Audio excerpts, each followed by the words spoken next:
நீங்கள் இப்போ பார்த்துட்ருக்க video India மாதிரி இருக்கா? ஆனால் அது இந்தியா இல்லை.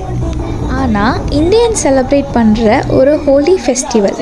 யூகேயில் இருக்க இந்தியன்ஸ்க்கு பெருசாக எந்த செலிப்ரேஷனும் இருக்காது. ஏதாச்சும் 1-2 ஃபெஸ்டிவலில் தான் நம்ம இந்தியன்ஸை பார்க்க முடியும். அதே மாதிரி அபர்டீனில், ஸ்காட்லாண்டில் இப்படி ஒரு ஃபெஸ்டிவல் இருந்துச்சுன்னு நாங்கள் ரீசெண்டாக பார்த்தோம். பெருசாக எந்த எக்ஸ்பெக்டேஷனும் இல்லை, பட் ஸ்டில் போய் பார்க்கலாமே, ஒரு ஃபன் வேணுமே அப்படின்னு சொல்லி தான் டிக்கெட் போட்டது.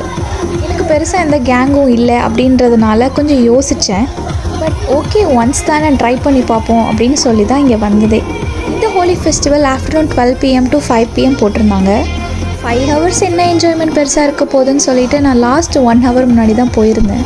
பட் எக்ஸ்பெக்ட் பண்ணவே இல்லை இவ்வளோ சூப்பராக இருக்குன்னு. ஆல்மோஸ்ட் கடையெல்லாம் சாத்தி எல்லாம் கிளம்ப ஆரம்பிச்சிட்டாங்க. எல்லாம் ஒயிட் டிஷர்ட் எல்லாம் கலர் மாதிரி இருந்தாங்க. நாங்கள் மட்டும் தான் பளீச்சுன்னு போயிருந்தோம். கொஞ்சம் ஒரு மாதிரி ஷையாக எம்பாரஸ்டாக நின்றுட்டுருக்கப்போ ஒரு குட்டி பையன் தான் வந்து எங்கள் மேலே கலர் பூசினான். I feel very happy. அவனே வந்து மூஞ்சில் தலையிலலாம் கலர் பூசிட்டு ஓடிட்டான். அப்புறம் நாங்கள் கலர் வாங்கலான்னு பார்த்தா எல்லாமே பேக் பண்ணிட்டாங்க. எங்களோட நல்ல நேரமாக தெரியல, அவங்க 2 கலர் வந்து நீங்களே வச்சுக்கோங்கன்னு கொடுத்துட்டாங்க. அப்புறம் என்ன, கரெக்ட், ஃபுட்டு தான் ரொம்ப இம்பார்ட்டன்ட். ஸோ இந்த ஹோலி ஃபெஸ்டிவலில் நிறைய பேர் ஸ்டால் போட்டிருந்தாங்க, இந்தியன் சாட்ஸ் எல்லாமே.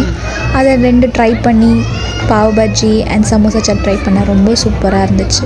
கண்டிப்பாக நெக்ஸ்ட் ஹோலி ஃபெஸ்டிவலுக்கு சீக்கிரமாக வர ட்ரை பண்ணுறேன். See you in next video. Until then, XOXO.